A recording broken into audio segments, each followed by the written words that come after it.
इस्लामाबाद में पीडीएम इजलास के बाद ऑपोजिशन रहनुमा मीडिया से गुफ्तगू कर रहे हैं। मुल्क में जमहूरियत के लिए सुकुर्ती हुई स्पेस जो है, जो आज जमहूरियत सलब की जा रही है, उसकी शदीद मजम्मत की गई। मुल्क में आईनी तसलसल, मुल्क की पार्लियामेंट पर जो आज कदगन है उसकी मजम्मत की गई।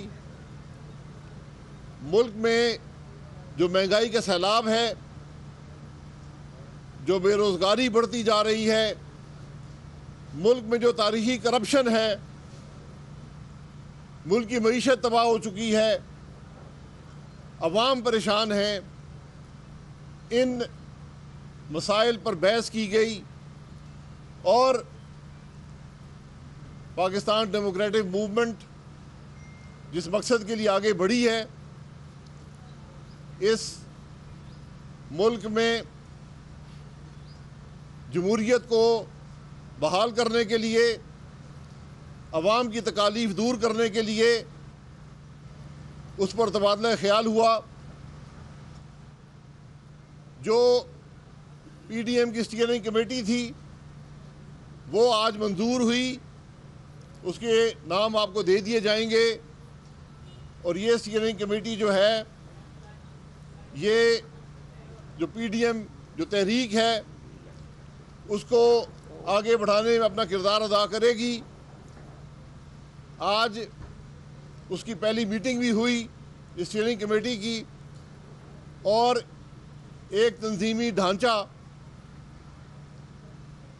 पार्टी के कायदीन को भेजा जाएगा, जिसके बाद जो तहरीक है उसको इंशाअल्लाह इसी हफ्ते मुकम्मल करके पाकिस्तान के अवाम के सामने पेश कर दिया जाएगा। ये भी तय हुआ कि 11 अक्टूबर को कोयटा में पीडीएम का पहला जलसा होगा, इंशाअल्लाह एक तारीखी जलसा होगा और उसके बाद पूरे पाकिस्तान में जो तहरीक है उसका आगाज़ इंशाअल्लाह होगा और ये तहरीक बढ़ती जाएगी और इंशाअल्लाह पाकिस्तान को इस गैर जमहूरी अमल से निजात देकर ही इंशाअल्लाह कामयाब होगी।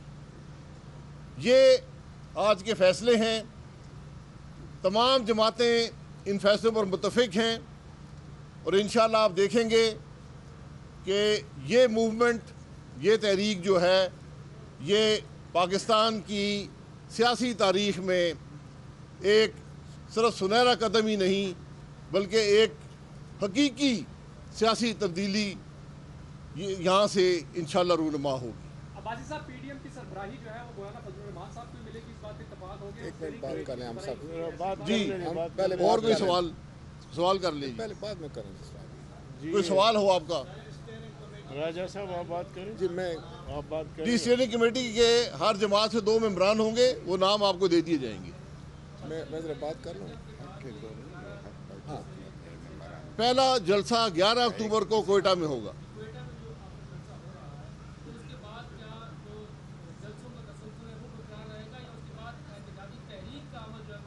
नहीं जी, जैसा आपको बताया गया था कि चारों सूबाई दारुल हुकूमतों में जो हैं वो पीडीएम के मरकज़ी जलसे होंगे।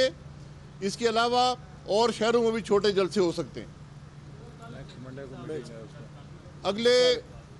अगले पीर को स्टीयरिंग कमेटी की दूसरी मीटिंग होगी जिसमें आइंदा लाएमल मज़ीद तय किया जाएगा। एक मिनट बात कर लें सब लोग, हम भी कर लें, बाकी पार्टीज भी कर लें।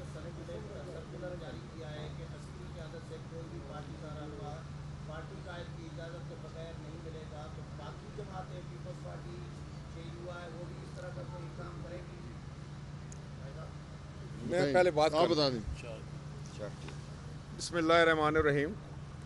जिस तरह अब्बासी साहब ने आपको आज की इस मीटिंग के बारे में ब्रीफ किया है कि Pakistan democratic alliance movement, Pakistan democratic movement की जो स्टीयरिंग कमेटी है, आज उसका बाज़ाब्ता इजलास हुआ और बुनियादी तौर पर जो पहला नुक्ता था वो ये था कि पाकिस्तान की नेशनल असम्बली, कौमी असम्बली में लीडर ऑफ द अपोजिशन की जो गिरफ़्तारी हुई है वो सब के लिए जो था वो काबिल अफसोस और काबिल तशवीश जो है वो मामला था। उस पर बात हुई कि इस तरह से जमहूरी अदारे कमज़ोर हो जाएंगे और इस पर भी इत्फाक था कि इस तरह के हथकंडों से जमहूरियत कमज़ोर होगी और पाकिस्तान के अवाम के गमो गुस्सा में मज़ीद इजाफ़ा हो जाएगा। इसलिए अगर उनके ख़िलाफ़ रेफरेंस जारी हो चुका था तो फिर उनको गिरफ़्तार करने का कोई जवाज़ नहीं था। इसी तरह बाकी लीडरान भी ये कह रहे हैं या समझ रहे हैं या एक बात सामने आ रही है, क्योंकि हुकूमती वज़रा जो हैं वो आकर आए दिन चैनल्स पर बैठकर एक ही चीज़ की रट लगाते हैं कि हमने इतने बंदों को गिरफ़्तार कर लिया, फिर वो पेशगोइयाँ करते हैं कि फ़लाँ दिन को फ़लाँ गिरफ़्तार हो जाएगा। इसलिए मैं समझता हूँ कि नैब की जो इंडिपेंडेंट पोजीशन है वो कंप्रोमाइज़ हो गई। उससे यूँ समझता है कि अगर फिर कोई ये कहता है कि हुकूमत और नैब का गठजोड़ है तो फिर ये बात आम आदमी को समझ आना शुरू हो जाती है। इसलिए हुकूमती वज़रा जो हैं जिस अंदाज से वो कर रहे हैं, तो मैं समझता हूँ कि ये नैब एहतसाब तो हो ही रहा होगा, उससे तो शायद किसी को कोई गर्ज नहीं है, ना हम कहते हैं कि एहतसाब ना हो, लेकिन किसी की तज़हीज़ का अगर मकसूद है, अगर उसकी बेइज्जती मकसूद है, तो ये मैं समझता हूँ इसकी कोई कानून भी इजाज़त नहीं देता। दूसरी बात यह थी कि स्टीयरिंग कमेटी ने आज ये भी फ़ैसला किया कि 11 अक्टूबर को कोयटा के मकाम पर एक अजीम व शान आल पार्टीज़ जो है वो जलसा होगा। इसी पाकिस्तान डेमोक्रेटिक मूवमेंट के तहत, और वो ऐसा जलसा होगा इंशाअल्लाह ताला वो पाकिस्तान की सियासत का एक नई तारीख रकम करेगा।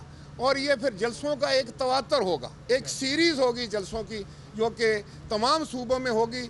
और इसलिए होगी कि PDM ये समझती है कि पाकिस्तान के अवाम इस वक्त बहुत मुश्किल का शिकार है। पाकिस्तान के अवाम का जीना 2 बार हो चुका है। महंगाई और बेरोज़गारी ने आम आदमी की कमर तोड़ कर रख दी है, और इस वक्त लाकानूनियत ने भी, और जिस तरीके से मामलात को चलाए जा रहे हैं, जिस तरह मईशत को चलाया जा रहा है, जिस तरह फॉरेन पॉलिसी को चलाया जा रहा है, वो पाकिस्तान के लिए तकलीफ़ देह है और आइंदा पाकिस्तान के इस्तेहकाम के लिए ख़तरा बन सकता है।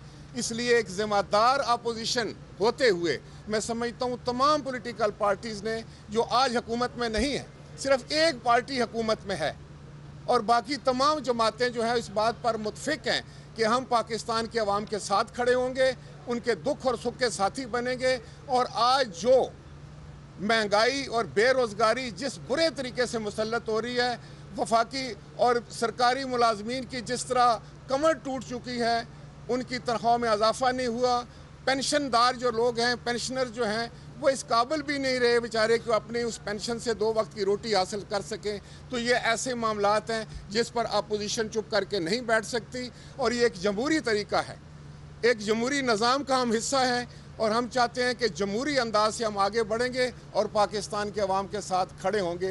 ये हमारा रिजॉल्व है।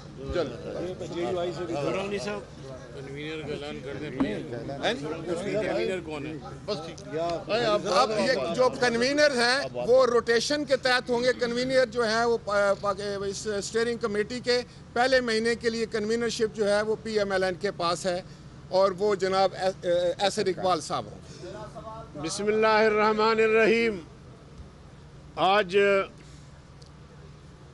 तमाम अपोजिशन जमातों का एक हंगामी इजलास हुआ, जो आपको बताया गया कि वो अपोजिशन लीडर जनाब शहबाज शरीफ की बिला जवाज़ गिरफ़्तारी के हवाले से था, और पूरे हाउस में इस गिरफ़्तारी की मज़म्मत की गई।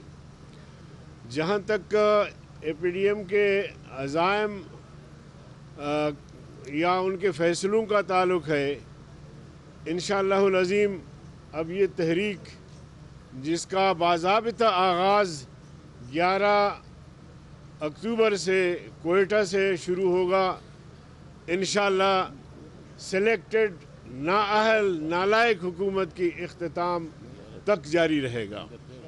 और इसी तरह हम समझते हैं कि 2 साल से भी ज़्यादा का अरसा हुआ मौजूदा हुकूमत और उनकी क़ियादत ने जो कौम से वादे किए थे उनमें से एक पर भी अमल दरामद नहीं हो सका। मेगा प्रोजेक्ट का दावा किया गया, 1 करोड़ नौजवानों को रोज़गार फराहम करने की बात की गई, 50 लाख लोगों को घर बना के देने की बात की गई, पाकिस्तान की मईशत को तरक्की देने की बात की गई, डॉलर को 100 से 50-60 तक लाने की बात की गई, लेकिन एक वादे पर भी अमल नहीं कर सके और एक कदम भी पेशरफ नहीं कर सके। बल्कि अभी जो हाल ही में उन्होंने जो बजट दिया वो बजट पे आपने देख लिया कि जीडीपी ग्रोथ जो है वो ज़ीरो था। तो ऐसी हुकूमत जो नालायक भी है, नाअहल भी है, करप्ट भी है, करप्शन की जो शोहरत है वो तो पूरी दुनिया में फैल गई है, लेकिन नेब सिर्फ अपोजिशन की पगड़ी उछालने के लिए उन्हें आए रोज़ तंग कर रही है, उनको गिरफ्तार कर रही है। हम इस किस्म के नाजायज़ और गैर आइनी हथकंडों से मरऊब नहीं होंगे और हम इस किस्म के नाजायज़ जो भी कोशिश होती है या दबाव डालने की कोशिश होती है उनका हम डट कर मुकाबला करेंगे इंशाअल्लाह वल अज़ीम। और हम आज वाज़े कर देना चाहते हैं कि पीडीएम इजलास के बाद ऑपोजिशन रहनुमा मीडिया से गुफ्तगू कर रहे हैं।